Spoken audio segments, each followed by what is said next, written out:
Merhaba sevgili izleyenler, TV 2020 ekranlarında Gündem Özel programında Diyalog Medya Grubu Genel Yayın Yönetmeni Sayın Reşat Akar'la birlikte sizlerleyiz. Biraz yine geciktik, hızlıca konuları aktaracağım. Evet, ilk olarak Türkiye'de en düşük memur maaşı 22 bin liraya yükselirken Kuzey Kıbrıs'ta durumun ne olacağı merak ediliyor. Bu arada hem Türkiye'de hem Kuzey Kıbrıs'ta enflasyon rakamları bugün açıklandı. Buna göre Türkiye'de enflasyon rakamı Haziran'da 3,92 olarak belirtildi. Yıllıksa 38,21 olarak hesaplandı. Kuzey Kıbrıs'ta ise Haziran ayı hayat pahalılığı 11,44 olarak açıklandı. Detaylarını vereceğiz. İkinci konumuz son 10 ayda.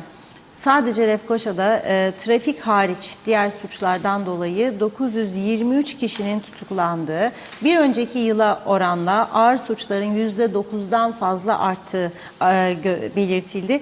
Kuzey Kıbrıs'ın artan suçlara karşı önlem alması gerekirken İsrail hükümeti kendi vatandaşlarına Kuzey Kıbrıs Türk Cumhuriyeti'nde taşıyıcı anne yöntemiyle çocuk sahibi olma yasağı getirdi. Detaylarını vereceğiz. Bu arada vatandaşların gerek trafik kazaları gerekse diğer suçlara karşı ne tür önlemler beklediğine ilişkin röportajlarımız var. Onları sizlerle paylaşacağız. Son olarak da ELSE'nin ihale yasasında değişiklik yapılmasını durdurmak amacıyla Anayasa Mahkemesi'ne açmış olduğu dava reddedildi. Mahkeme sendikanın yasa değişikliğinin durdurulması için dava açamayacağına karar verdi. Kuzey Kıbrıs'ın bitmeyen çilesi olan elektrik tartışmaları devam ediyor. Bu arada İsrail'den Güney Kıbrıs'a, oradan Yunanistan'a kabloyla elektrik taşınmasına ilişkin projeye İsrail hükümetinin onay verdiği açıklandı. Yine Güney Kıbrıs'ta elektrikle çalışan ilk otobüsler de geldi ve hizmete başladı. Bu konuda detaylarını ele alacağız. Tabii sizlerin de yorumlarını bekliyoruz. Evet, buyurun Reşat Bey. Evet, herkese hayırlı günler dileyerek başlayalım. Öncelikle eski Kıbrıs Türk Hava Yolları gibi rotarlı başlayışımızdan dolayı özür diliyoruz. Onlar Kıbrıs Türk Hava Yolları biliyoruz, hep rotarlı uçardı. Türk Hava Yolları da öyleydi. Ama şimdi Türk Hava Yolları'nın daha iyi olduğunu görüyoruz. İnşallah da hep öyle devam eder.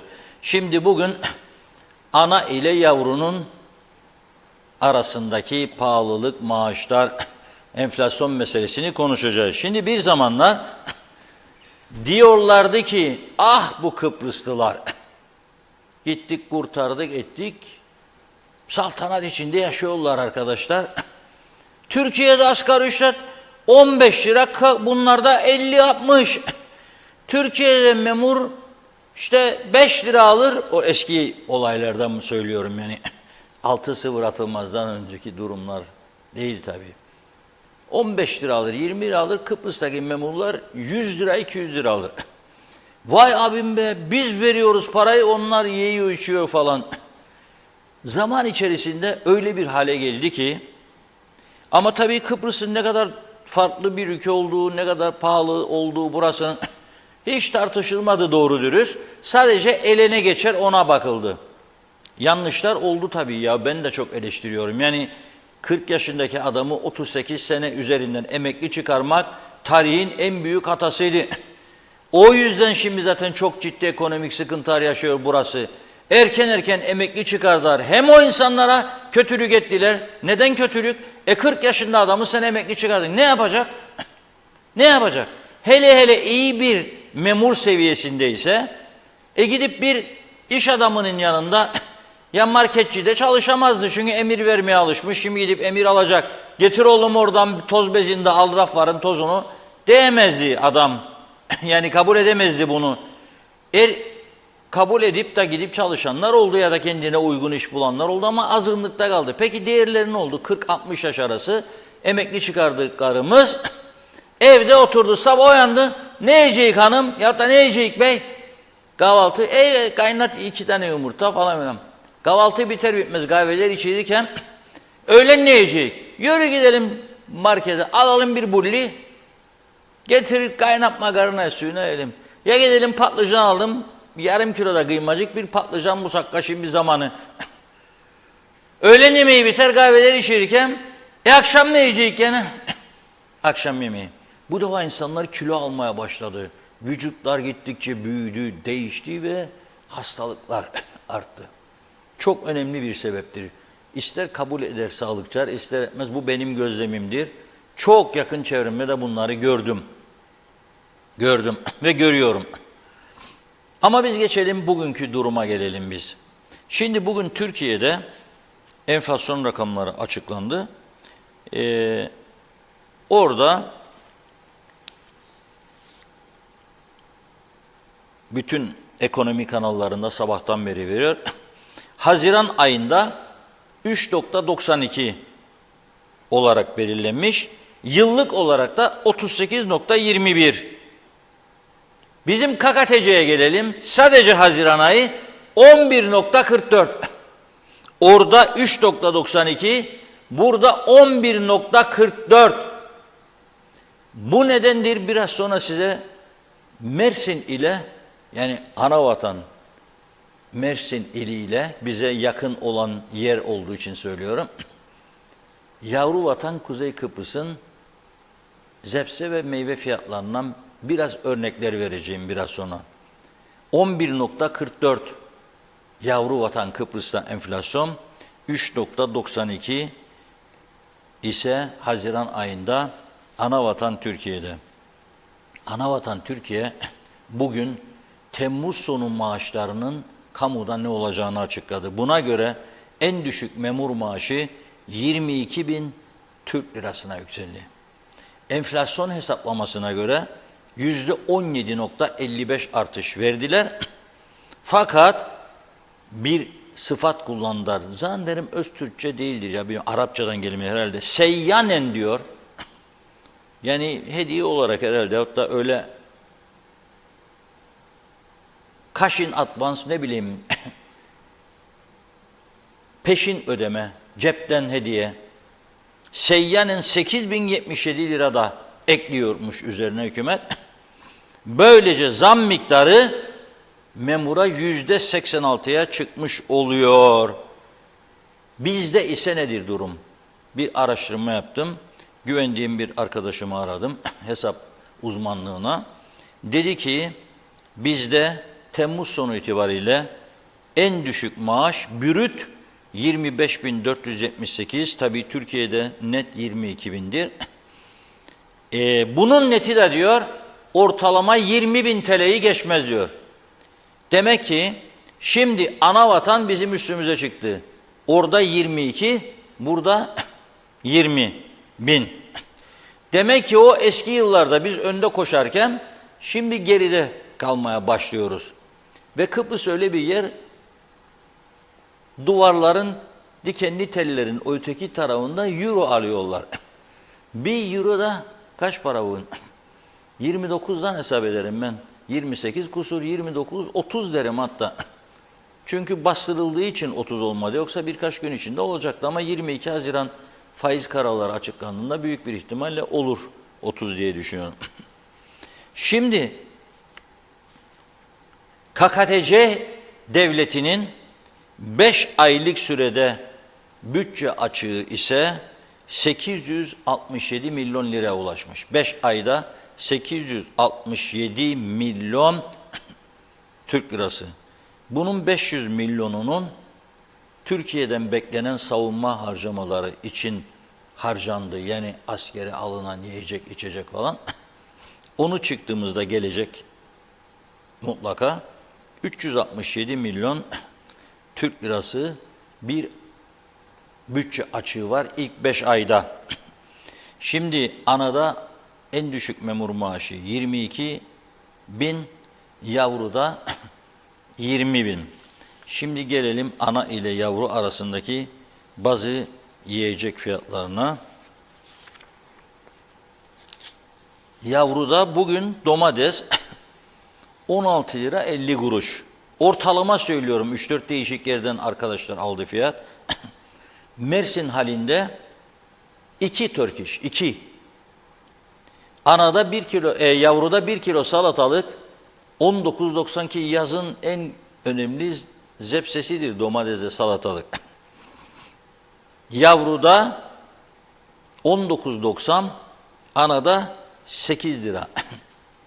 Taze fasulye yavruda 27.90, Anada inanmayacaksınız, tahmin edin kaç para. 5 Türk iş, 5. Yani 5,5 kilo Mersin'de alırsın, 1 kilo yavru vatanını alırsın. Meyvenin zamanı ya, şimdi kiraz artık bitiyor ha. Yani kirazın son günleri. Ve doktorlar da der ki gudu olanlara Kıbrıs'ta, yani her 10 kişiden belki de 6-7'sinde gut vardır. Kimisi bilmiyor da, çünkü gutu ölçmek için ürik asit testi yapması lazım. Kolay kolay da herkes gidip tahlilciye para verip ürik asidimi ölç demez. Ben iddia ederim ki şu anda da %70'i 80'i toplumun D vitaminini aşmıyoruz. Aman be de kaç para oldu bir D vitamini? 500-600 liradır belki de tahlil. Da vereceğim, ölçeyim D vitamini. Aha güneşten almamak D vitamini almazsın. Almazsınız. Ve bütün hastalıklara davetiye çıkaran bir olaydır bu D vitamini. Güneyden 5-6 yıl sonra bizdeki sağlıkçılar öğrendiği D vitamininin durumunu. Güneydekiler bana söyledikken 5-6 yıl sonra ben burada duydum konuşulduğunu. Şimdi der ki uzmanlar, kiraz sapı ürik aside birebirdir. Kiraz yiyin, sapını da saklayın. Kaynar suyu dökün üstüne 30 tane kadar kiraz sapının. Bekledin için o vücuttaki asidi atarsınız ilaç alacağınıza. Nasıl yiyecek kirazı şimdi Kıbrıs Türk cemaati veya Kıbrıs Türk halkı veya Forever Tiyarensi'nin vatandaşları, eşit egemen devletin adamları? Nasıl yiyecek be kardeşim? Bugünkü fiyat 99 lira. Yavru vatan Kıbrıs'ta kiraz. İnanmayacaksınız ama bir vatandaşımız paylaştı bugün. Kiraza gel başlığı altında. Cengiz Bey paylaştı, gördüm. Bursa açık pazar fiyatı diyor 25, bizde ise diyor 125. Bursa açıktan. Ben Mersin'den aldım. Kiraz bizde bugün o 125 lira ama 99'a düşmüş bazı yerlerde. Mersin'de 9,5 ile 24 lira arası. Kiraz. 9,5'a da var çeşidine göre. O işte Cengiz Bey'in paylaşımıdır. Türkiye'deki, Bursa'daki oradan çekmiş 25 lira kiraz. Bizde 99, 4 kilo oradan alıyorsun, Bursa'dan 1 kilo buradan alıyorsun. 10 kilo Mersin'den alıyorsun, 1 kilo yavru vatan Kıbrıs'tan alıyorsun. Kavun 22 lira yavruda, 3,5 lira anada Mersin. Karpuz 8,5 lira yavruda, 0,85 ile 2 TL arası Mersin'de. Patlıcan, bazıları sevmeyenler, ben de 28 yaşında ilk defa patlıcan yedim. Şimdi de yemesem olur yani. Yani ara sıra yiyorum. Kökü kurusun der bazı Kıbrıslar, sevmez de patlıcanı. Laf odur, Kıbrıslıca bir laftır bu. Kökü kurusun derler. 14 lira 90 kuruş bizde, 2,5 Turkish anada, yavruda.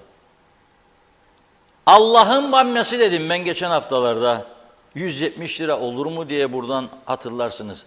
Söylediğim en önemli Hint yemeklerinden biridir. Ana vatanı Hindistan'mış bamyanın.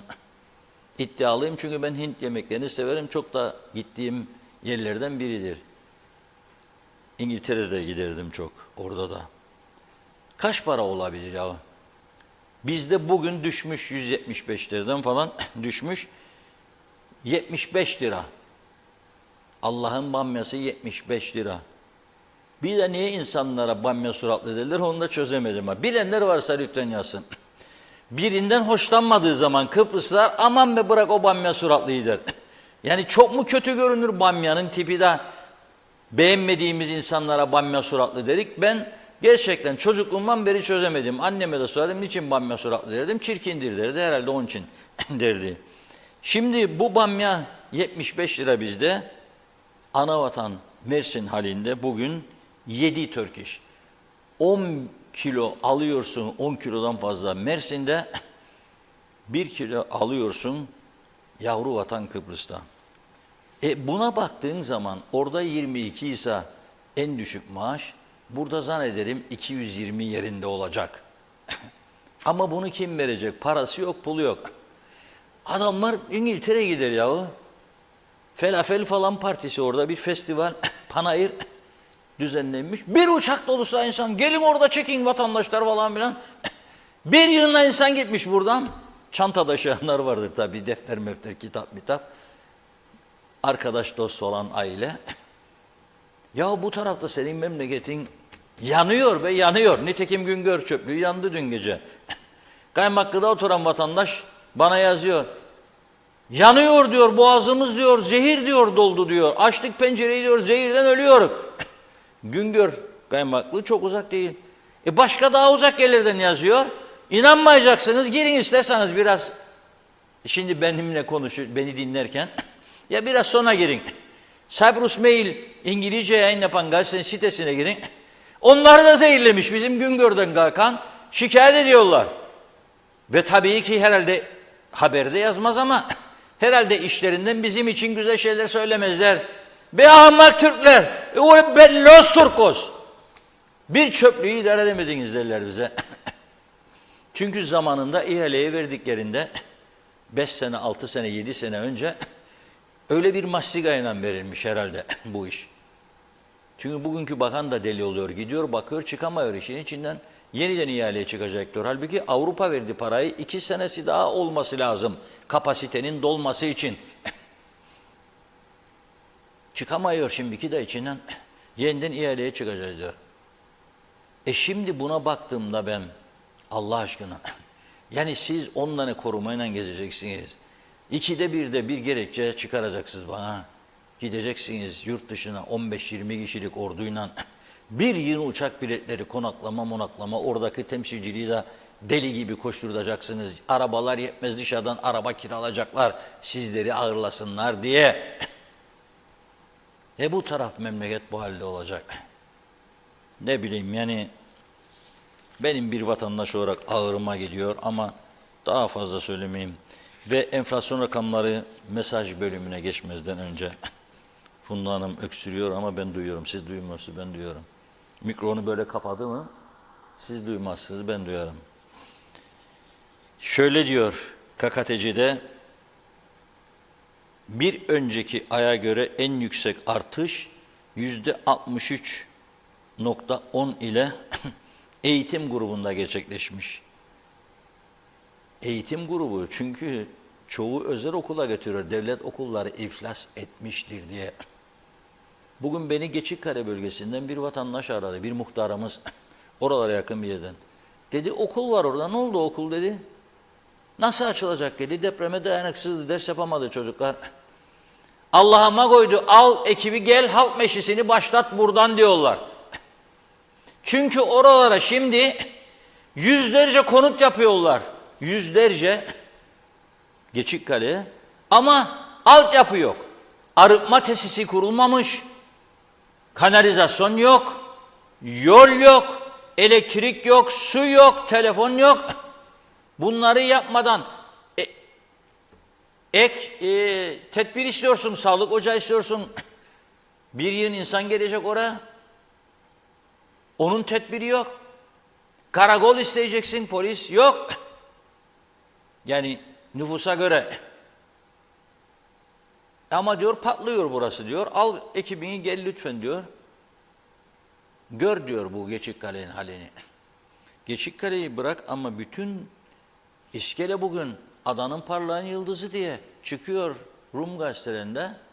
Ama vidanjör çekiyor insanların kuyudan dışkıları.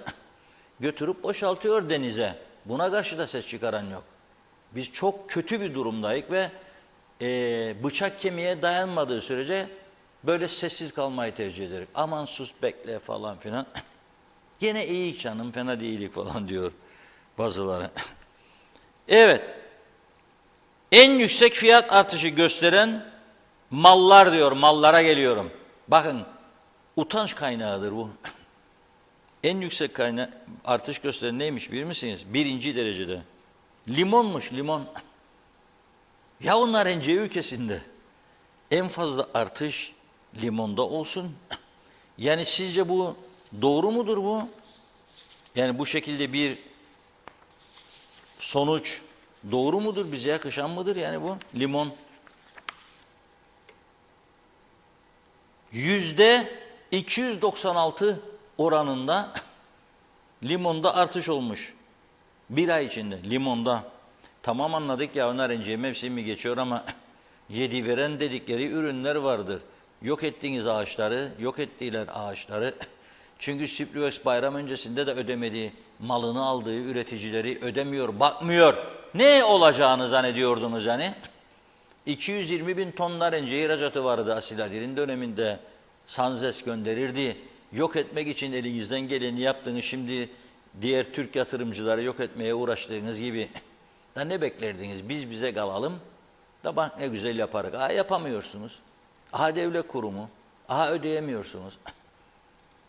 Beceremiyorsunuz. %296 limonda artış. %147 özel dershane. Üniversiteye hazırlık. Yandı aileler. Yandı. Yandı. %146 özel ortaokul ücretinde artış. Özel okul ücretinde yani demek istiyorum. Fiyatı düşenleri söyleyeyim, şimdi güleceksiniz. Az önce okudum ya. %76 oranında kavunun fiyatı düşmüş. %72 oranında karpuzun düşmüş. %52 oranında taze fasulyenin düşmüş. Yani bir de düşmeseydi halimiz ne olurdu? Az önce okudum. Şu anda düşmüş haliyle kavun Türkiye'de 3,5, bende 22, Mersin'de 3,5. Şu an düşmüş haliyle karpuz bende 8,5, Mersin'de 0,85 ile 2 TL arası. Şu anda bende düşmüş haliyle taze fasulye 27,90, Mersin'de 5. Yani bu kadar açık bir durumla karşı karşıyayız sayın seyirciler. Vay anasını vay der Kıbrıslar bir şeye bozulduğu zaman, böyle canı sıkıldığında. Vay anasını sayın seyirciler. Buyurun Funda Hanım. Başlayalım o zaman. Mesajlara çok çok teşekkür ediyoruz. Mustafa Özcan iyi yayınlar diliyor. Mehmet Uluçaylı da kolay gelsin demiş. Ayşe Ahmet de, Şerife Turgay Derya'da. Hasan Nihat Erduran, Kıbrıs Türk Hava Yolları keşke devletleştirilip batırılmasaydı da geç de olsa Türk Hava Yolları gibi bir dünya deviyle ortaklığı devam etseydi, hala uçabilseydi. Mustafa Özcan, Rum kesimi aya, KKTC yaya. Pahalılık, enflasyon bize vız gelir, tırıs giderdik. Kurultaylar ve seçimleri özledik. Yakın zamanda haber var mı demiş. Hüseyin Boşnak Londra'dan selamlar. Geç kalmanız problem değil diyor. Seve seve yayını bekleriz. Hasan Nihat Erduran, ambargolu KKTC ile torpilli BİS'siz, anayasal bile olmayan AB'ye girmiş Rum tarafını mukayese etmeyelim diyor. Bizim Putin bağcıklarını birbirine bağlayan kocaman bir BM var. Malum. Gaye Kök, gözümüz aydın, 11,44 hayat pahalılığı açıklandı. Marketlerin kapısından içeri girilemeyecek. Bugünden ürünlerin etiketlerine okkalı zam bizi bekliyor. Celal Harun, iyi yayınlar. Evet, ağlama değmez hayat bu gözyaşlarına. Daha maaşlara zam gelmeden her şeye zam yapanlar utansın. Ali Dereseven, ölümcül kazaların önlenmesi için ilk olarak ana yolların orta yerlerine beton bariyerler yapılsın. İkinci olarak sürat yapanlara, içki uyuşturuculu araç kullananlara ağır cezalar getirilsin. Bu şekilde kazaların ve bilhassa ölümcül kazaların çok azalacağı görülecektir. Mehmet Uluçaylı, vatandaş kirazı alabildi de kaldı sapını saklasın. Alabilse diyor sapıyla yiyecek. Hatice Yorgozlu, Arasta'da 3 gündür her gün elektrikler hiç haber vermeden kesilir. Karanlık, sıcak havada siftah yapamadan eve döneriz. O sıcakta, yani 40 derecede dışarıya yaydığımız eşyaları toplar, kaynar arabalara biner, saat 2 sıcağında eve döneriz. Bu daha ne kadar böyle gidecek? Esnaf zararda, kiralar %50 arttı, nasıl ödenecek demiş, bıktık. Hasan Nihat Erduran, her şey TC'den gelir. Gümrük, fon, KDV, navlun bütün girdileri etkiler. her emitada en az %20 pahalı olur. Bir de satanın kar payıyla %50. Türkiye'nin üzerinde fiyatlarımız direkt Türkiye haricinde ithal olabilse çoğu ithalatta Türkiye fiyatları altında kalma şansımız olabilir. Buna fırsat vermeyen BM diyor. Ambargolu statükosudur maalesef demiş. Evet, Necdet Mavi Gözlü Kuzey Kıbrıs Birleşik Afrika Pakistan Cumhuriyeti'nden iyi yayınlar diledi. 40 bin lira maaş alanlara hayat pahalılığı verilmesin. Özellikle de milletvekilleri hiç hayat pahalılığı artışı almamalı. Zaten şu anda aldıkları maaşları bile hak etmiyorlar. Maaş almasalar bile ben iddia ediyorum yine milletvekili olmak için yarışırlar. Çünkü avantaları, rüşvetler ayı kat kat geçer diyor aldıklarını. Aldıkları para onların asla hakları değil demiş. Zaten bir iş yaptıkları yok. Tümü de istifa etmelidir. Doğan Faryalı ayvalı fasulyeyi unutmayın diyor. Kilosu 100 lira, yarısı da kabuk. Emine Kara Mehmet, Başbakan KDV sıfırlandı dedi. Bu da yalan. Ancak da halkı kandırıyorsunuz. Haziran ayı hayat pahalılık %11,44 dedi. Öbür aylar nereye gitti? İnsanlarla dalga mı geçerler? Evet, Habib Almaz, daha yaz mevsimini meyve sebzesini alamadık yazmış. Hasan Nihat Erduran, Güngör ve Manusa kanalizasyon AB'nin 2 başarısız projesidir diyor. Zehra Sencer, Karpaz'dan sevgilerimle demiş. Süpersiniz, çok teşekkür ediyoruz. Necdet Mavi Gözlü, Güney Kıbrıs'ta bugün açık pazarda bir tezgahta bamyanın kilosu 1 euroydu. Ben aldım, onun için fiyatını biliyorum ki onlara alış güçlerine göre bizimkinin 1 lirası gibi geliyor. Gönül Kırşan, hafta sonu pazara Mersin'e gideceğim. Sebze meyve almaya, nasılsa bilet paramı çıkartırım yazmış. Yüksel Öner, Kuzey Kıbrıs'ta Türkiye uçurum derecesinde fiyat farkı var. Yarı yarıya her şey pahalı. Yeni geldim. Belediyede ekmek 3,75, markette 4,5, Kıbrıs'ta 10 lira. Uzun ekmek diyor. Ceviz içi 114, bizde kabuklu ceviz 154. Fil dişi 199, Kuzey Kıbrıs'ta 450. Fındık içi Türkiye'de 90, bizde 350 demiş. Her şey fahiş fiyat. Denetim yok. Bir an önce Türkiye'den buraya büyük marketler gelmeli, izin verilmeli ya da geçinemiyoruz. Göçüp gitmemiz gerekir. Asgari ücretli aç, emekli aç. Vekiller 97 bin alıyor. Bu adalet mi? Hasan Nihat Erduran, gelir vergisi listelerini isim isim meslek meslek yayınlayın diyor. Sayar Eker, selamlar, tangoyu euro ile oynarsak, yerli turist olursak varsın marketler TL ile fiyatlandırsınlar. En düşük maaş 1000 euro olmalı demiş. O gün Zeybekoğlu, Sonay Zeybekoğlu doktoruna ulaşmaya çalışıyor demiş. Telefonu açan yok. Neden kanı düşüyor? Kan ihtiyacını söylüyor o gün Bey. Çok çok geçmiş olsun. Kan bağışında bulunan yok demiş. Mehmet İnancı, hayırlı yayınlar, kaoslar ülkesi cennet adamıza. Firdevs Arıcı, narenciye dalında bekler. Ali Dereseven, Türkiye'nin buraya verdiği paralar derken yeni mesaj gelince gene oldu. Hemen bakayım, hızlıca bulacak mıyım? Bulacağım. Evet, Türkiye'nin buraya verdiği paralar, kendi gelirlerimiz adaletli kullanılsaydı bugün Kuzey Kıbrıs ve halkını başka türlü konuşacaktık. Hatalar her zaman yapılır. Önemli olan ders çıkarmak. Maalesef bizim liderler demeyeceğim. Buradaki liderler hala da aynı hataları işlemeye devam ettikleri için diyor. Böyle yapıyorlar. Anlaşılır gibi değil. Fatih Aztekin, iyi yayınlar demiş. Zehra Sencer, kahvemi yudumlarken sizleri izliyoruz. Afiyetler olsun. Memleketimizin haberlerini alıyorsunuz. İyi ki varsınız demiş. Çok teşekkür ediyorum. Behiye Çavuş, Akova'dan Samanlık meyhaneden şikayetçiyim dedi. Canlı müzik izni yok demiş. Zekiye Baş, yollar Rus, TC Rum plakalı araçlarla doldu. Girişlerde kontrol yapılıyor mu? Yabancı uyruklular aracın üzerinde neleriyle? Kayıklarıyla bizim denizlerde yüzüyor. Düşünüyorum da biz Rusya'ya gidip böyle rahat yaşayabilir miyiz dedi. Bir iki mesaj okuyup ara verelim.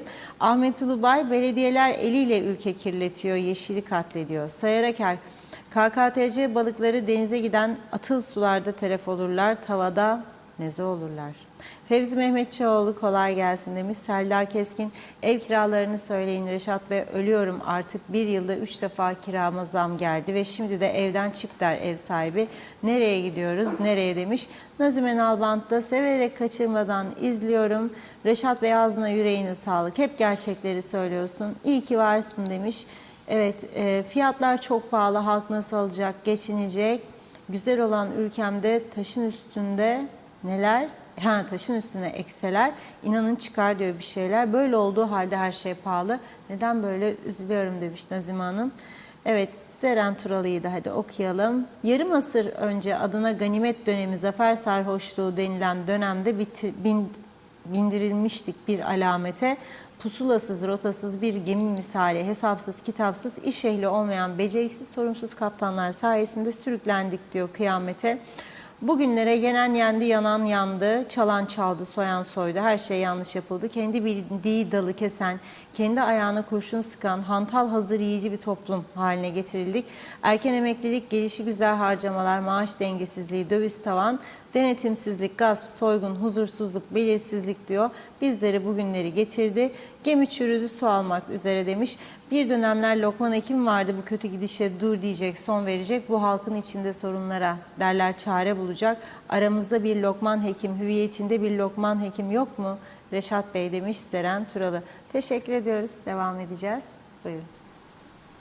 Evet, şimdi mesajlar okunurken bir izleyicimiz yazdı. Adımı lütfen vermeyin dedi. Tabii vermem. Onun aktardığı bilgiyi söylüyorum. Kirazın kilosu diyor KKTC'ye geldiğinde 12 TL üzerinden gümrükleniyor diyor. Yüzde satılıyor. Devlet denetim yapsın diyor. Şimdi liberal ekonomi falan diyoruz ya, devlet neyi denetleyecek? Yani Türkiye'de eleştirilmiş hiç yok. Soğan, badades denetimi gezip market. Türkiye büyük ülke değil, yapamaz. Burada da bütün marketleri gezip bakamaz. Ama eğer senin halkın bu mevsimde yani aylık kazancı 100.000 lira olan adam da yiyemez ya. 100 lira kiraz. Ya 1 kilo kiraz 4 kişilik bir aile için bir gün bitmiştir. Bitmiştir. 12 lira gümrükleniyor da 100'e satılsın ya. Ne büyük rakamlar dönüyor ortada. Ne büyük rakamlar.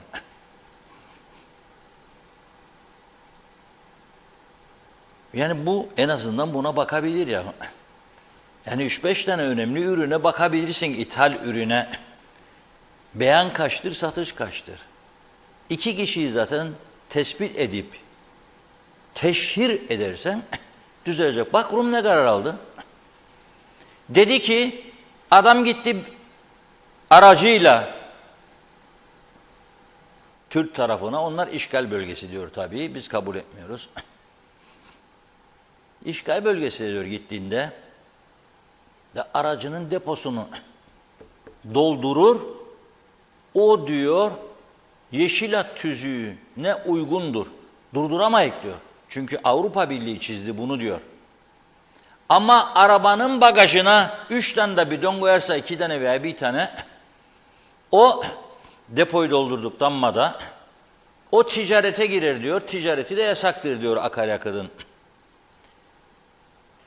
Bunu yapmayın diyor. Yaparsanız sınır kapılarına sizi teşhir edecek. Yani isimlerini alacak, fotoğraflarını çektirecek, medyaya verecek. Küçük ülkelerde alınabilecek önlemlerden birini söylüyor, uyarıyor. Korku vermek için. Hiç kimse de fotoğrafının gazeteye akaryakıt kaçırırdı diye çıkmasını istemediği için caydırıcı bir adım atmış oldu Rumlar. Biz de benzerini yapabiliriz. 12 lira beyan ettin ama gümrük müdürü bakacağım ben bu kiraza. Kaça vereceksin sen bunu markete? Ya bir 15, 17. Tamam bakacağım markete. Hangi marketlere veriyorsun bunu? Ondan sonra o markete gidecek bir memur, bakacak fiyata, getirecek kiraz faturanı. Hangisinin oynadığı oyunu, masligayı çıkacak ortaya. Ve teşhir edeceksin kendisini, evet. 12 liraya getirdi, markete 70'e sattı diyeceksin eğer öyleyse tabii. Veya 12'ye getirdi, 20'ye sattı ama marketçi 80 lirada kar koydu üstüne. Hadi bakalım. Onun için insanlar emek gerektiren işlerde artık çalışmak istemez. Herkes kısa yoldan nasıl dönecek köşeyi ona bakar. Çünkü sistem, yapı buna izin veriyor, müsaittir. Başı yok, kıçı yok, denetimi yok, hiçbir şeyi yok. Daha çok konuşacağız bu yiyecek, içecek meselesini de. Bu arada elektrik diyor Hatice Hanım Aras'ta çarşısında. 4 gündür diyor saatlerce kesiliyor diyor. Niye yapıyorlar bunu biliyor musunuz siz? Bugün Lefkoşa'nın birçok bölgesinde gene kesikmiş elektrikler. Niye yapıyorlar?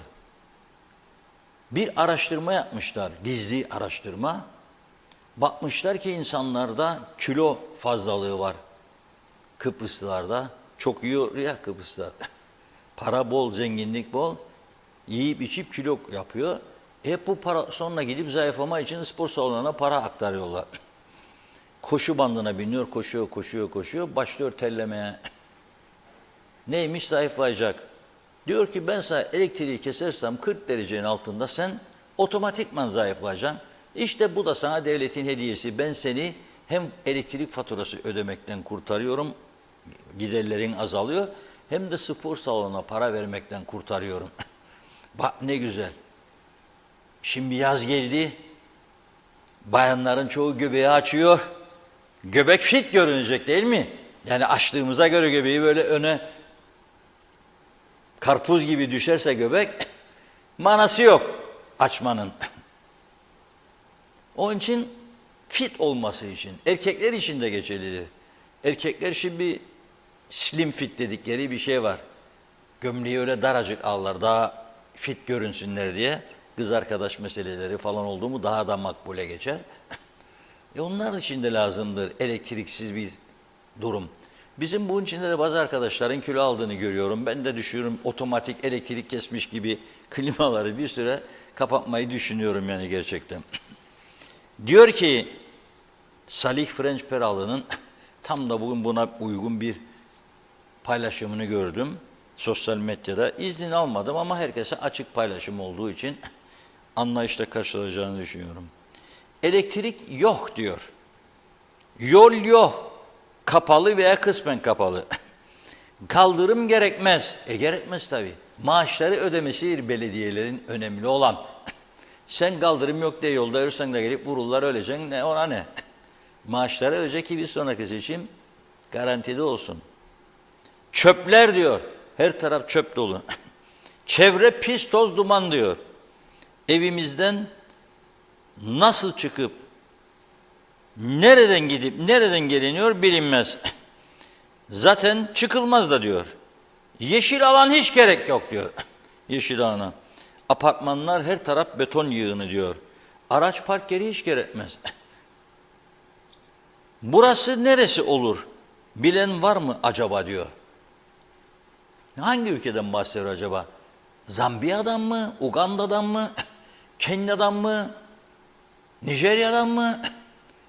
Mısır'dan mı? Nereden bahsediyor? Anlamadım ben. Siz anladıysanız yazarsınız. Elektrik yok diyor. Yol yok, kapalı falan filan. Kaldırım gerekmez. Çöpler her taraf pislik içinde.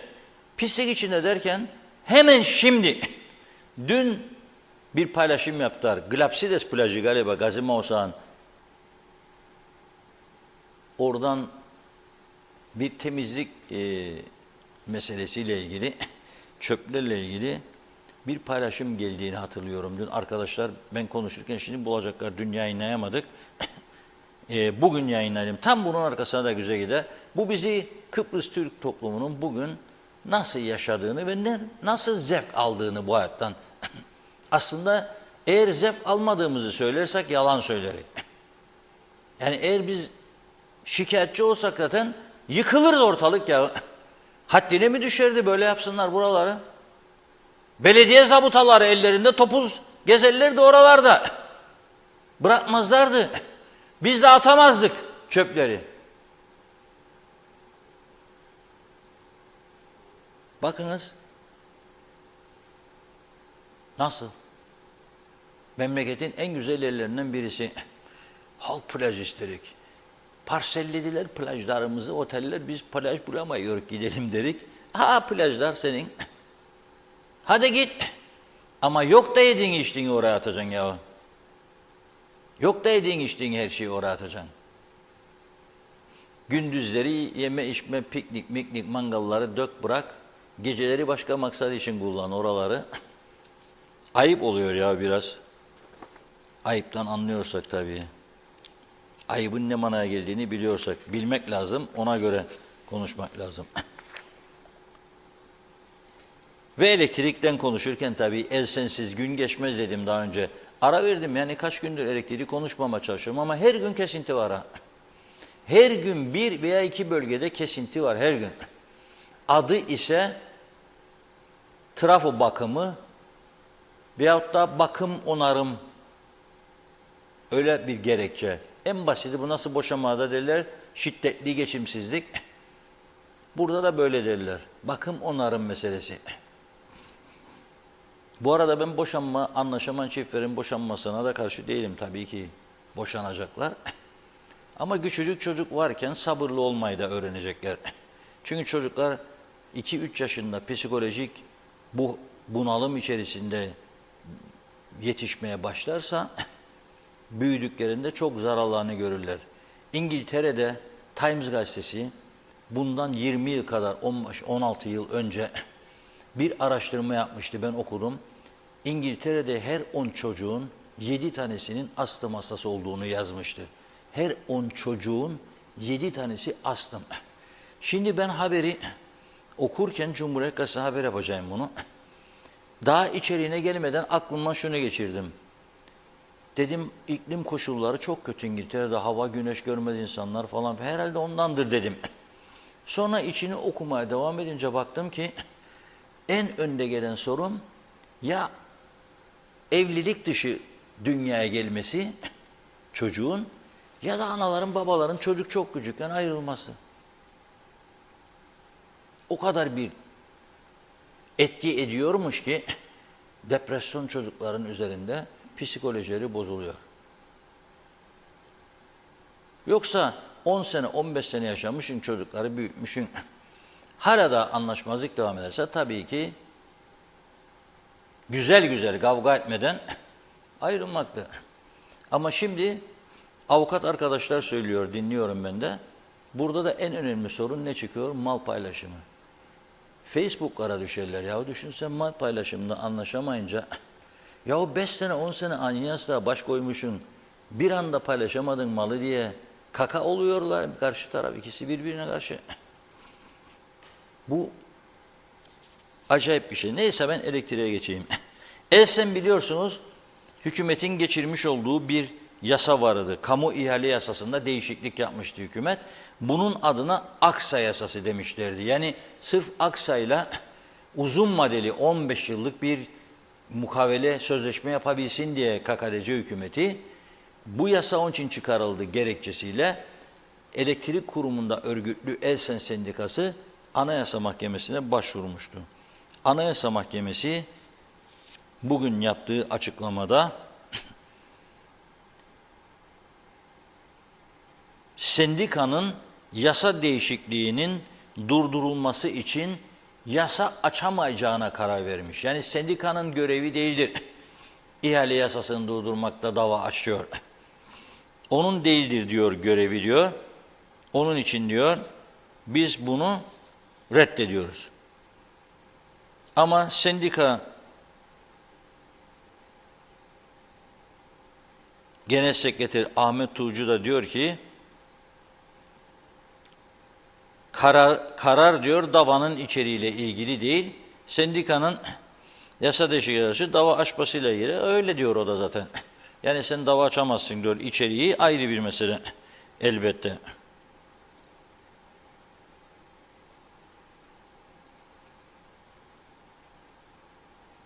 Ama mücadelemize diyor devam edeceğiz diyor biz. Bu yasa diyor Aksa için yapıldığına dair açıklamalar vardır diyor. Biz diyor bu duruma seyirci kalamazdık diyor. Elektrik bizim bu şekilde gündemimizdeyken kesintiler, zamlar ve çaresizlik, kablo ile elektrik gelecek, gelecek, gelecek. 5 sene evvel dedilerdi bize.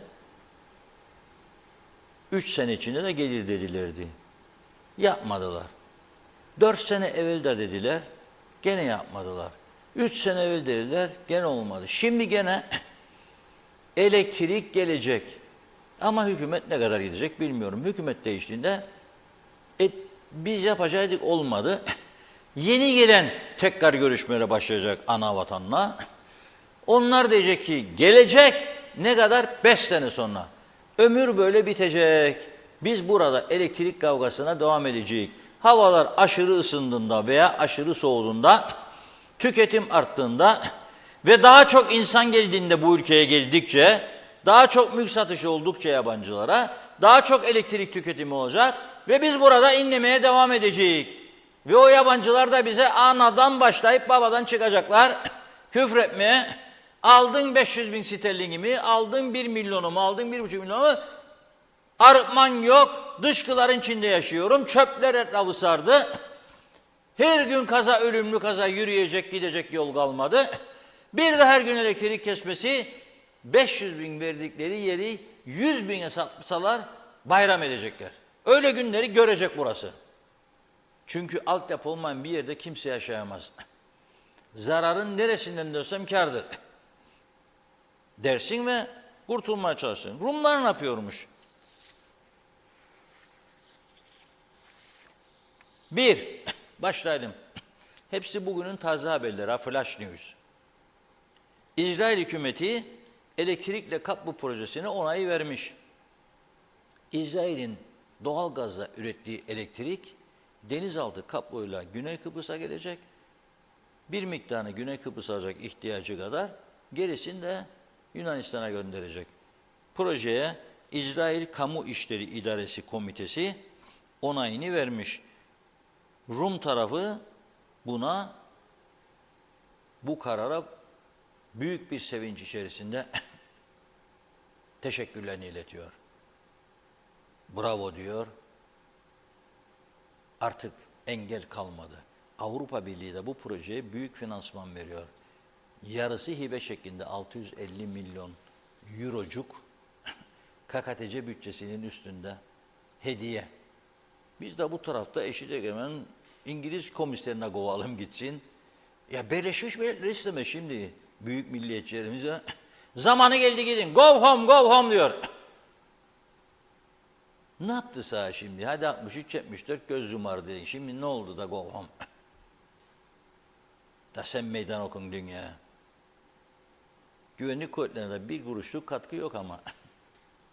Askere güçlendirme, askere katkı yok.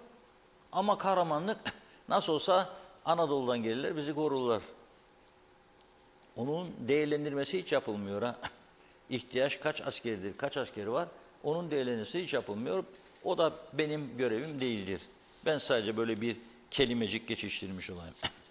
Gelelim 2'ye. Güney Lefkoşa'nın Alhambra ve Ayvarvara bölgelerinde yeni güneş parklarının kurulmasına karar verilmiş.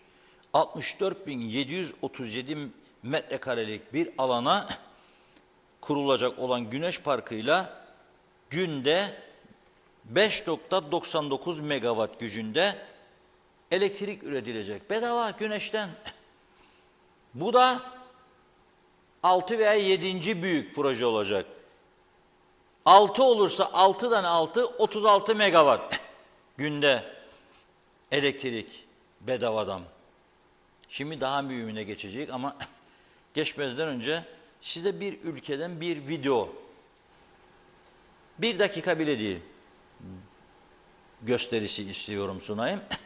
Sonra siz de seyrederken burası nere diye, nerede oluyor diye bana lütfen yazınız, bekliyorum.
Kuzey Kıbrıs'ta neden araba sayısı çok, neden insanlar özel araba kullanıyor? 40 senedir kemaneci aynı şarkıyı çalıyor. Halime bak dertli çal. Bizde her meselemizde amma vardır.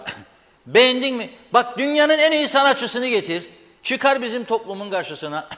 Nasıl buldun? Beğendim amma diye. Amması bu toplumun vardır kardeşim. Bir meseleye de gayet güzel, çok iyi. Ne kadar şey demez. Bedava yemek getirdim sadece. Tamamdır sağ olsun ama ne amması? Tuzu az geldi, tuzu çok geldi. Be birader azsa sen koy üstünden tuzunu. Tansiyon yükselmesin diye koymamıştır sana. Her meselede amma var.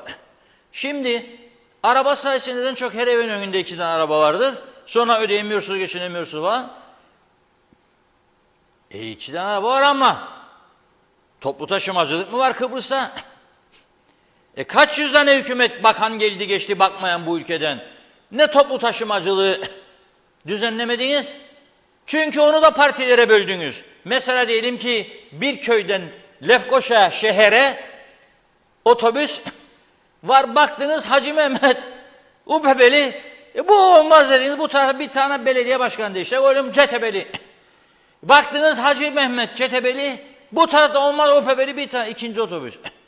Onlar da yeterli müşteri bulamadığı için otobüslerini yenileyecek gelir elde edemiyorlar. Ve biniyorsun, İkinci Dünya Savaşı'ndan kalma otobüslerin içine hala var. Videzi böyle adam böyle yüklenir üstüne. Koyamaz. Tabii bu arada bazen elde küçük kız çocukların bacaklara kaçar. Biliyorsunuz son zamanlarda çok tutuklandı böyle hapiste olan şoförler var şu anda. Videze koyarken diyor kaçtı elim diyor. Kaçtı elin de kızın bacağına veya göğsüne girdi. Derinliğine kadar. O ayrı bir dert. Yani sorarım kız çocuk olan itimadeleri de bırakır mı? İyi şoförleri var, çok namuslu.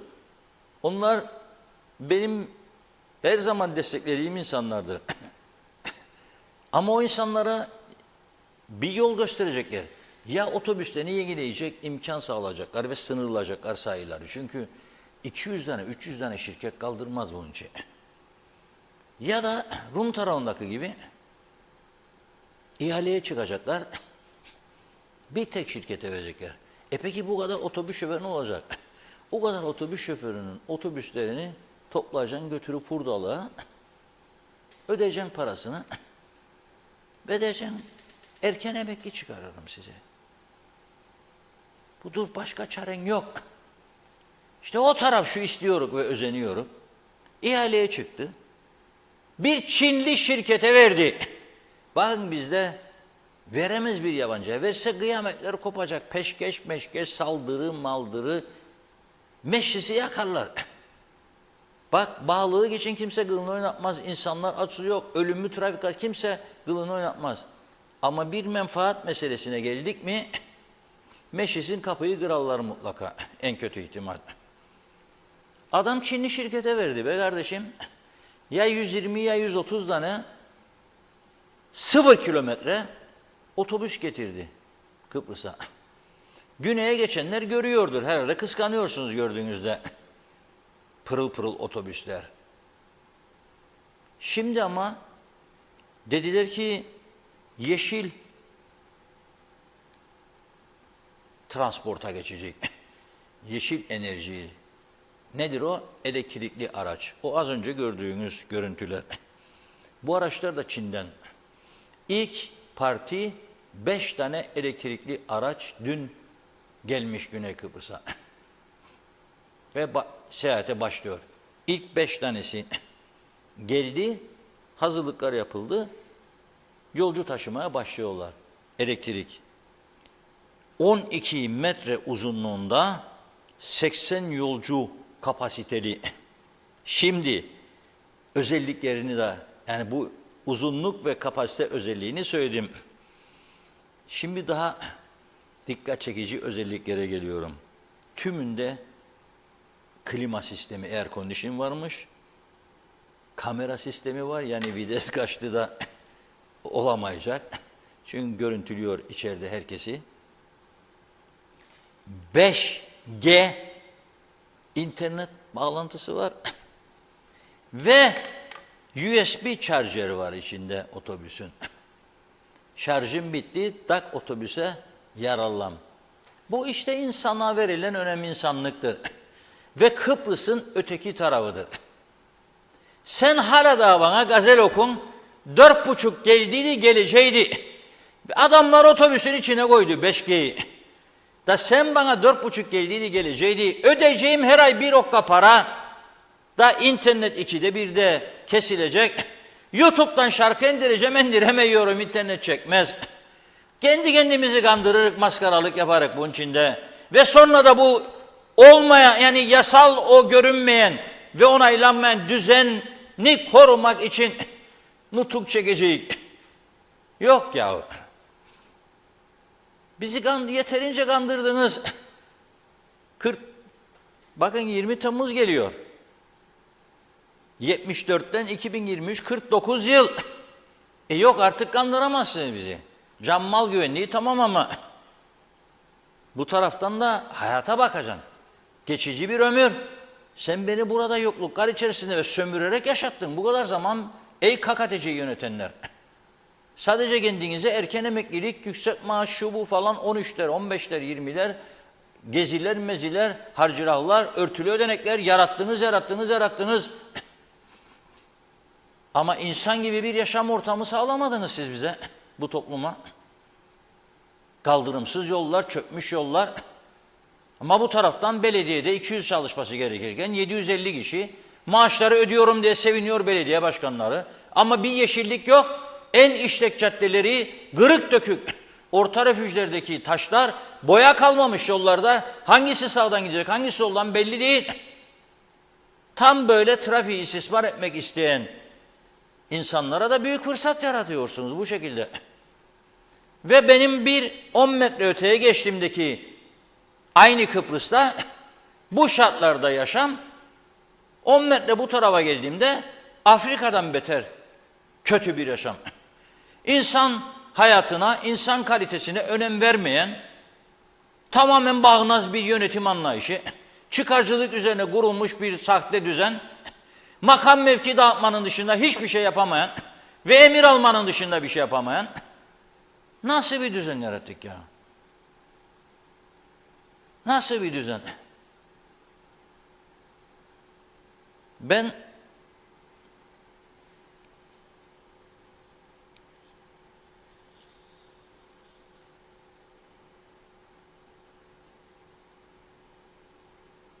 evet, yani bunu niçin yaptıklarını Rum Ulaştırma Bakanı Alexis Vaftidis açıklıyor. Diyor ki yeşil enerjiye geçiş politikamızın bir parçasıdır.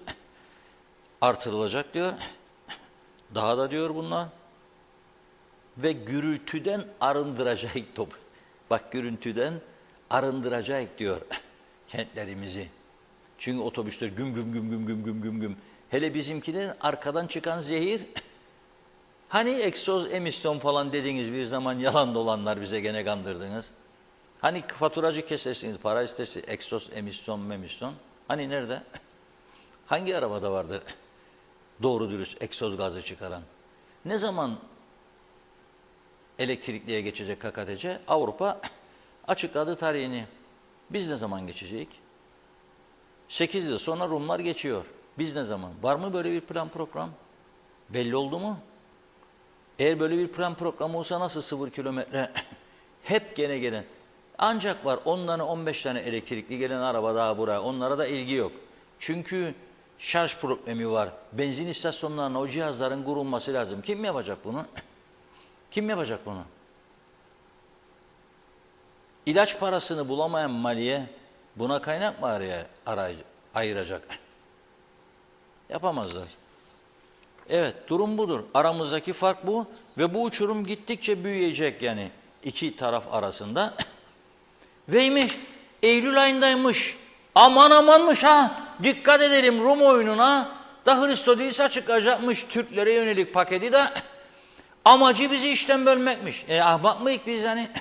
Aklımız çalışmaz da her önümüze konan oyuncağa aldanıp da şey yapacak yani bir şeyler kaptıracak. Yok öyle bir şey yok.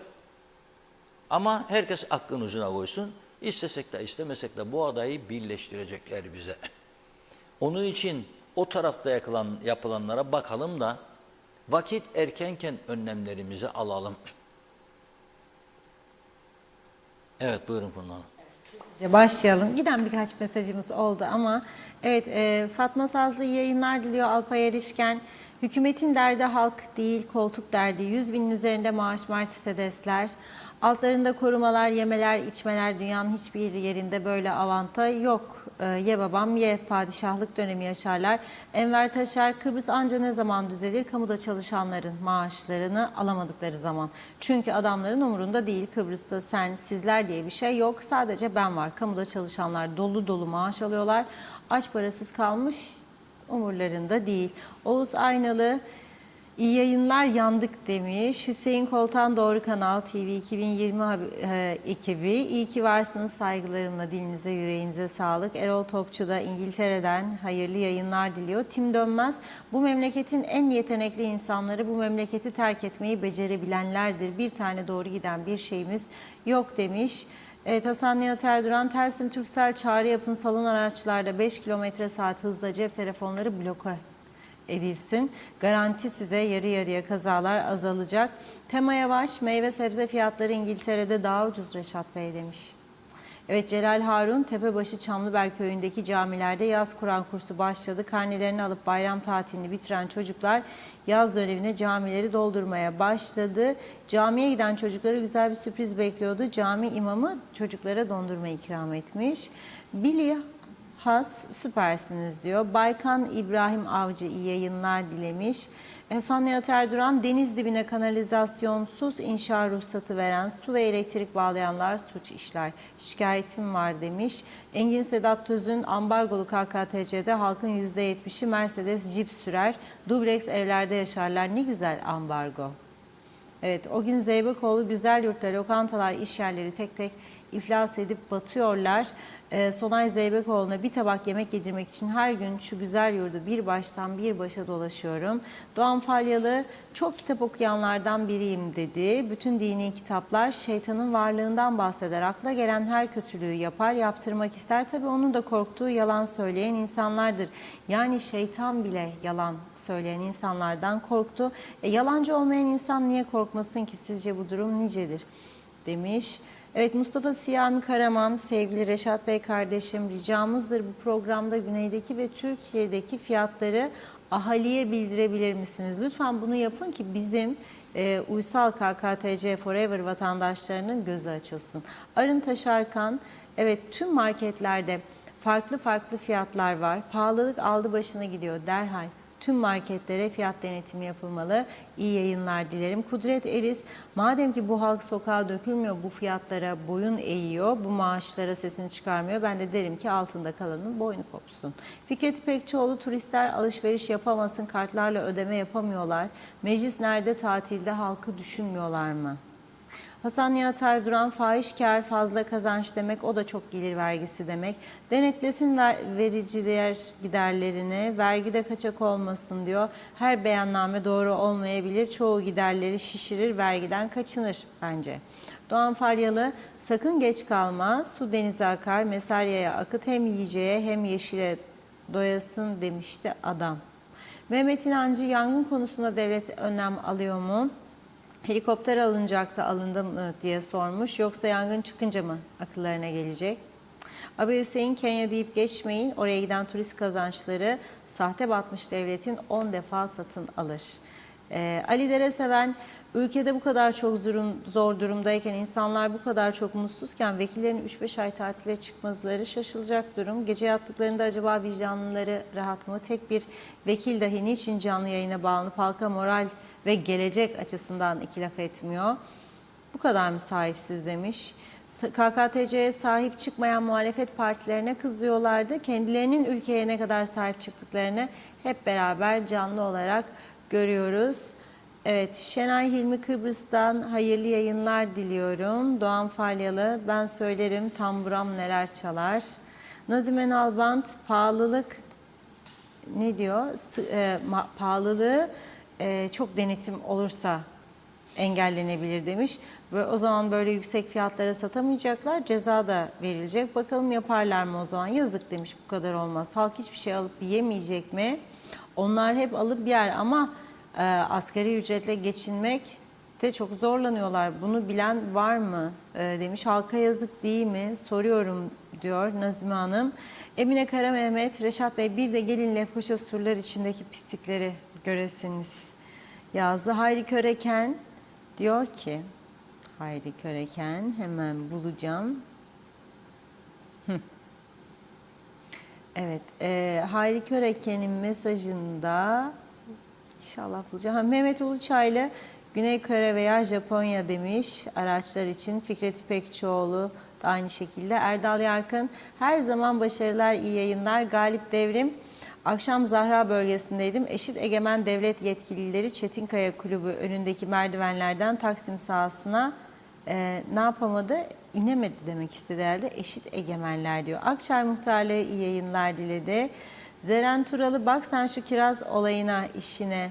Gümrüğe girer sessizce, deyim yerinde güle oynaya karşımıza çıkar. 12 liraya marketlerde, pazarlarda sırıtarak 100-150'ye. Yapma bunu bize be kiraz demiş. Suç sende mi? Kapris, naz, bizlere biraz müstahak diyor. Susma kardeşim, sırasına da gelecek. Sanma ki arkandan başka güller, kazıklar gelmeyecek. İşte şaibeler, kaoslar, kara borsa, amansızlar, imansızlar diyarı bu olsa gerek. Ne de güzel söylemişler. İnsaf da dinin yarısı diye. Bunun Kıbrıs'ın kuzeyinde esamesi mi okunur, hükmü mü geçer? Ey halkım diyor. Evet, Galip Devrim, söyleyeyim bakalım, denizler temiz mi? Çevre temiz mi? Havamız temiz mi? Turist niçin gelsin bu memlekete? Bunları da geçin, yollarda, trafikte can veriyoruz. Can güvenliğimiz yok, elektrik yok. Bunun adı Kuzey Kıbrıs Türk Cumhuriyeti. Oğuz Aynalı, benim karşı komşum da bütün çöpünü, pisliğini, poşetini benim kapının önüne atıyor diyor.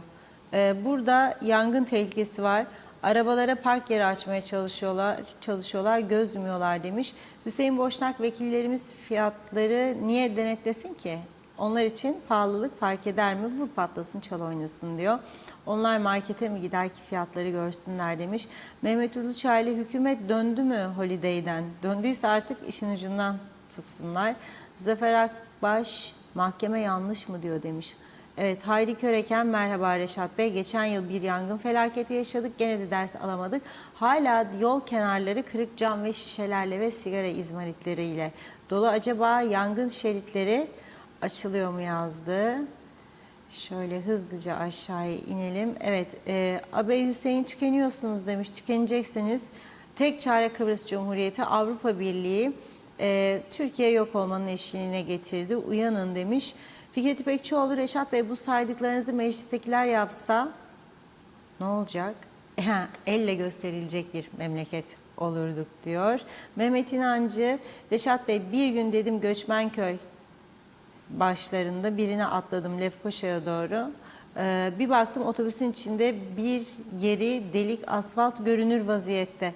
Bu da bir anı oldu benim için demiş. Galip Devrim, bu sıcak aylarda Lefkoşa-Girne yolunda kliması yolda ikiye bölünecek kadar yaşlı kazalı toplu taşıma araçları gelir gider. Bu da bir rezillik standardı olmalı diyor toplu taşımacılıkta. 10 yıldan yaşlı olmayacak klimalı stokları vesaire demiş. Evet, İsmet Ezel, London teyyaresine bizi bindiren olmadı diyor. Celal Harun, hep birlikte bu hale getirdik bu ülkeyi. Gelen nüfusa vatandaşlık verirken hep sustuk. Karşılığında Rum taşınır taşınmaz mülklerinden pay aldık. Ganimet, hak etmeden memur olduk. Köy isimlerini değiştirdiler, sustuk. Cami yaptılar, sustuk. Tarikatları getirdiler. Küçük çocukları kurslara, cehalete ittiler. İlahiyat külliyesi yaptılar. Kurdelesini kestik, sustuk diyor. Bütün kurumlarımızı elimizden aldılar. Hiçbir şeye müdahale ederek ülkede her şeyi kendi istedikleri gibi yaptılar. Sustuk.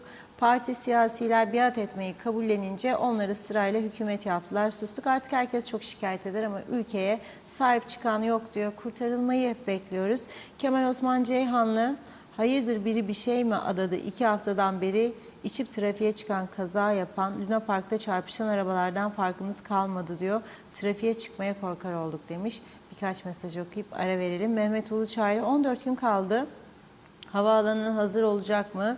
Türkiye Cumhurbaşkanı Erdoğan 20 Temmuz'da yeni havaalanına inecek, işler ne alemde.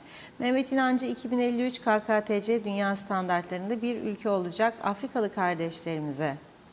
Sayın Akar, hep kabahat sizde, bu halk sizi devletin başında görmek ister, bir hisse vermeniz lazım demiş. Evet, bakıyorum Turan Kumsal sadece Sayın Akar demiş. Şenol Tatlıcıoğlu selamlar diliyor. Evet, daha var ama devam edeceğiz yine sonrasında. Şimdilik bir ara verelim yine. Reşat Bey buyurun.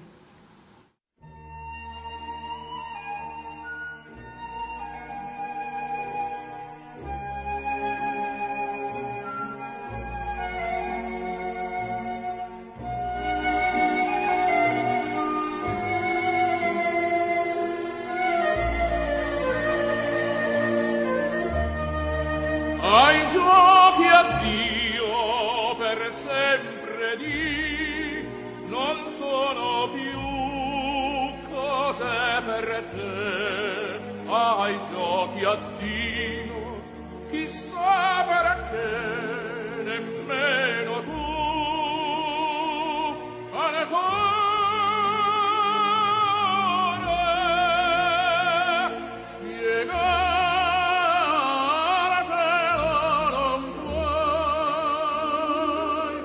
Tu attendi un ospite favoloso incognito, non sai che nome ha.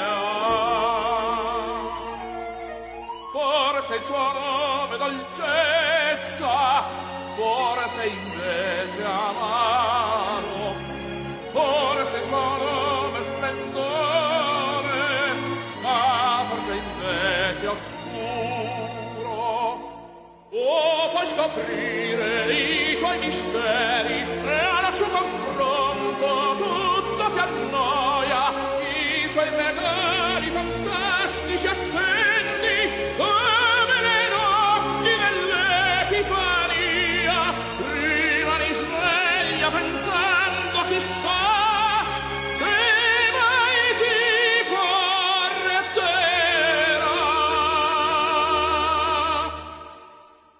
Chissà perché nemmeno tu ancora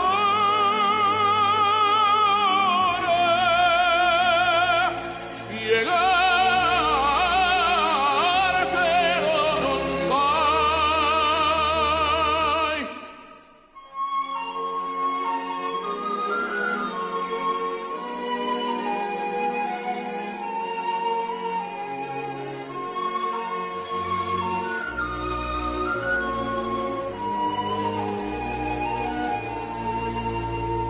Oh, puoi scoprire i tuoi misteri e al suo confronto tutto ti annoia, i suoi regali fantastici attendi come le notti nell'Epifania. Rimani sveglia pensando chissà che mai ti porterà.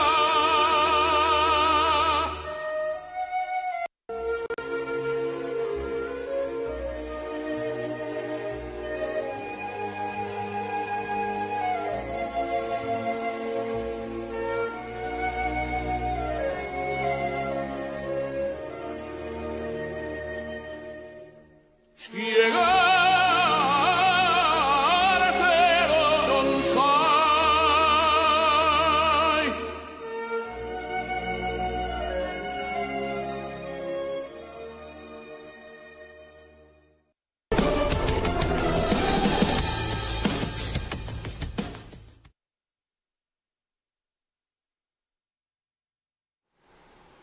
Evet, Favoriti'den dinledik. Neydi şarkının adı? Romeo and Juliet.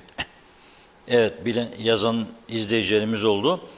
Teşekkür ediyoruz. Güzel haber vermek isterim. Şimdi bir güzel haber veriyorum. 4 aylık turizm geliri 418 milyon euroya ulaştı. Güzel haber mi bu? Kıbrıs için.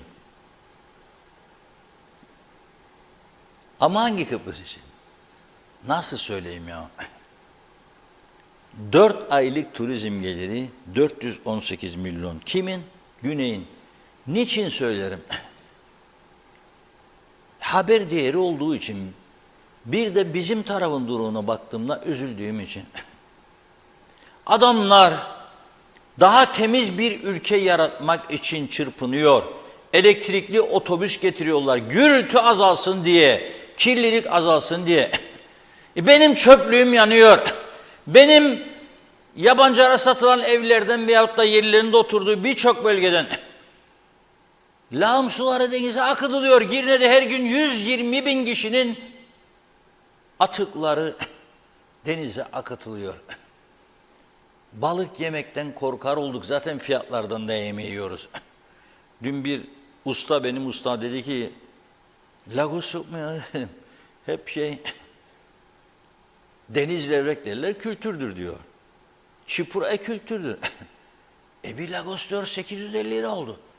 Vallahi billahi bakın söylüyorum, eğer doğruysa oraya güneyden gelecek balık buraya. Çünkü ben bir markette güneyde 400 liraya gördüm Lagos'u. Ha bunu 800 olduysa burada bir de böyle bol şeyli besinlerle beslenen denizler oldu. Nasıl turist getirecek ya? Ve bir de ben bu ülkenin turizmcilerine de şaşarım. Büyük bir çoğunluğu, yani devlet mekanizmasında görev alanlardan söylerim. Hala kendi kendilerini avudurlar ya. Sen İngiliz turistlerin sayısını artırmak için yapılacak şey bellidir. Güzel plajlar, daha temiz çevre, eğlence, Ayia Napa, eğlence merkezi ve güzel doğa. Bir ara bu Kıbrıs'a İngilizler orkideler için gelirdi. Doğal orkidelerimiz vardı, Geçikköy falan. Onunla bir İngiliz kadın, Maureen Hutchinson keşfetti. Allah rahmet eylesin, erken öldü. Walking Tours diye İngilizlere, İngiltere'den turist getirirdi, fuarlara gider. Orkide yürüyüşleri yapardı. Orchid Walking Tours diye.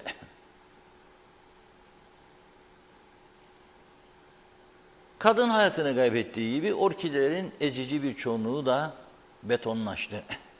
Geçikköy'ün altında orkidelerin yoğun olduğu yerlere bir yığın beton gece kulüpleri dizdiler.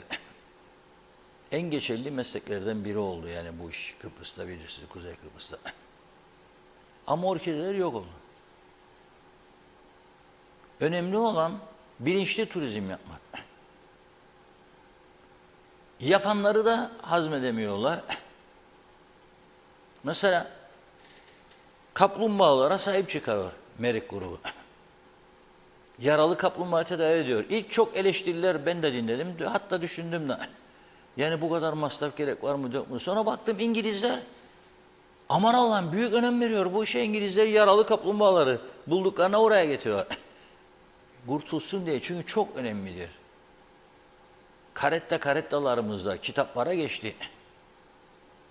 Ama biz sahilleri kirlettikçe karettaları da yok ediyoruz. Dağları, ovaları kirlettikçe orkideleri de yok ediyoruz. Zaten doğru dürüst ulaşımımız yok. Larnaca Londra fiyatına biz Adana'dan yolcu getiriyoruz. Hatta daha pahalısına. Onun için ben görünce Rumların bu büyük başarısını imrendim. Ve bir de şunu gördüm. İlk sırada İngiliz turistlermiş. Her 100 turistin 36 tanesi İngilizmiş. Ne büyük nimet. Biz de İngiliz Yüksek Komiserine küstahlık basarık burada. Da beklerik bizi desteklesin de bize turist getirecek ha. Her 100 turistin 36'sı İngilizdir. Bizde de sayıları bir ara 60-70 bine çıktıydı. 90 bin hatta gelen turist. 30-40 bin kişi de yaşıyordu burada. Şimdi dün öğrendiğim kadarıyla 18 binlerde falanmış şu anda. Ne kadarını kaçırdık düşünün siz. Ve her bir İngiliz turist günde 79 euro 51 sent harcarmış. İkinci sırayı kim aldı? Biz bağırıp orada Yahudiler yuttu, İsrailliler geldi, memleketimizi parselliyorlar da İsrail'in amacı pe falan. Adamlar İsrail'den aşk gemileri getirmeye başladı. Dev kruvaziyerler, aynı zamanda uçaklar gider gelir. Larnaka, Tel Aviv ve diğer şehirler. İkinci sıraya almış İsrailli turistler. Her 100 turistin 10 tanesi İsrailli. Ve İsrailliler İngilizlere ve diğerlerine göre çok daha fazla harcıyor. Ne kadar? Bir İsrail vatandaşı 120 euro 23 sent harcarmış. Günde adaya geldiğinde zengin turist, varlıklı turist para bırakıyor ülkeye. Biz onu da istemeyik, bunu da istemeyik. Karpuz turizmi isterik. Karpuzu alacak, gidecek sahile kesecek, orada atacak denizin içine kabuklarına, biri yesin arkadan temizlesin. Öyle değil mi canım, yani bu bizim falan sahiller. Bu mentalite geçmiştir. Ama bu mentaliteyi düzeltecek, Avrupa kültürüne, seviyesine getirecek bir siyaset yapısı oluşturamadık diye daha çok çekeceğimiz var. İnşallah çok çekmeden yakın bir zamanda bu Kıbrıs meselesi çözülür. Kıbrıs'ın tümü Avrupa normları altında idare edilir. Ve biz de insanca yaşamayı öğrenmek zorunda kalırız. Biraz topuz gelecek tabii ta öğreninceye kadar. Yani cep telefonuyla mesajlaşarak adam öldürme birkaç topuzdan sonra düzelecek. Ya birkaç yüz topuzdan sonra. Bunun gibi birçok mesele vardır. Üçüncü sırada da Polonyalılar geliyormuş güneye giden. Her Polonya vatandaşı günde 77 euro 67 sent harcıyormuş. 4 aylık turizm gelirleri KKTC bütçesinin 1 yıllık bütçeye yakınlaştı. Turizmin ne kadar önemli olduğunu anlıyor muyuz? Da Singapur'muş yapacakmış bizimkiler. Ha sen sattığın Ruslara, İsraillilere, İranlılara apartmanların dışkılarını çektireceksin, vidanjörünü de denize boşaltacaksın. Da burayı Singapur yapacaksın ha. Seni cobundan ezerler be Singapur'da. Olur mu öyle şey? Evet Funda Hanım, son mesajlarımızı okuyalım. Evet, farklı isimlerin mesajlarını okuyacağım yoksa yetişmeyecek hepsi. Asım Gülçeken, kolay gelsin. Yakında koyun keçi hellimi bulamayacağız. Döviz arttıkça yem girdileri artıyor. Küçükbaş hayvancı koyununu satmaya başladı. Bu iş böyle giderse bir sene sonra ciddi şekilde hayvan sayısında düşüş olacak. Tarım Bakanlığı bu konuda adım atmazsa hayvancılık bitiyor. Yakında et fiyatı daha da yükselecek. Bu gidişte Turan Kumsal, Lefkoşa Belediyesi en pahalı belediye ve sorgusuz sualsiz 331 lira temizlik adı altında ceza kesmektedir demiş. Sıdıka Züğürt, 4 gündür telefonum arızalı, onarılmasını bekliyorum diyor. Rabia Özcömert iyi yayınlar diledi. Kadir Oran, gerçekler acı, Reşat Bey söylemeye devam demiş. Turan Kumsal, hiçbir şey yapmazlar, bir çöpleri alırlardı diyor. Birkaç gün var çöpleri de almıyorlar. Sokaklarda çöpler taştı. Bugün aradım, kesinlikle geleceklerdi, yine gelmediler. Ne oluyor acaba? Zorlaktan para yok derler. Her gün kamuya alımlar devam. Kontenjan, Arıklı Ünal neydi? Partizanlık diz boyu demiş. Evet, bakıyorum. Evet, Asım Gülçeken, Tarım Bakanı'na küçükbaş hayvancı kötü durumdadır söylendi. Bakan dedi yağmur yağdı, ovalar çoktur dedi ama ovaların yarısı sürüldü. Sürülmeyen yerde de dikenler çıktı. Hayvancının yeğintisi yine yok diyor. Hem bir şeyler yapmazlarsa üretim bitecek demiş. Evet, bakıyorum. Alper Ali Güllü, her zaman her yerde doğru haber, doğru kanal, kolay gelsin yazdı. Evet, Mehmet Şenler de kolay gelsin diyor. Evet, Mustafa Siyami Karaman, şikayet etme Reşat kardeş, ne demek Güngör yanıyor. Kardeşim gelen turisti tütsülüyoruz yahu demiş. Bu hoş geldin tütsüsüdür. Evet, bakıyorum. Zeki Özgürkanlılar, gençlerimiz işlemek için Rum kesimine akın ediyorlar demiş. Adnan Kök, hala bizi kandırıyorlar. 2 ay önce Sağlık Bakanı ile Değirmenlik Belediyesi protokol imzaladı. Göktan yolunda sağlık ocağı yapılacaktı. 2 ay geçti, temel bile yok demiş. Tunsel Dağlı, 8 sene sonra güneyde elektrikli toplu taşımaya geçtikten sonra biz güneye geçip turistleri havaalanlarından alıp kuzeye getirebilecek miyiz? Turizm darbe yediğinde, maliye vergi toplayamadığında memuru nasıl ödeyecekler diyor. Eşit egemen devlet Lolo yazmış. Abi Hüseyin, Londra'dan Bodrum'a bilet 22 Haziran gidiş dönüş, 29 Haziran tarihleri arası 180 euro diyor. Evet, zannediyorum tamamladım. Evet, çok çok teşekkür ediyoruz güzel mesajlarınıza. Son eklemek istediğiniz? Güzel haber vereyim. Vallahi bak, programın sonuna sakladım. Güzel haber vermek için. Ercan Havaalanı'nda bugün test uçuşları başlamış. Güzel haber. Çünkü flight check yapılmadan yeni pisti aşmak mümkün değilmiş. Yeni pisti aşmadan da yeni terminale geçiremezmiş. O yüzden Cumhurbaşkanı Sayın Erdoğan'la gelecek. Test uçuşları başlamış. Kazasız belasız hayırlısıyla tamamlansın. 2 gün ya 3 gün galiba sürer bu test uçuşları. Ondan sonra Türkiye'deki otorite, bu uçuşları yapan sivil havacılık onay verecek. Bu pist sınavdan geçti, kullanılabilir diye.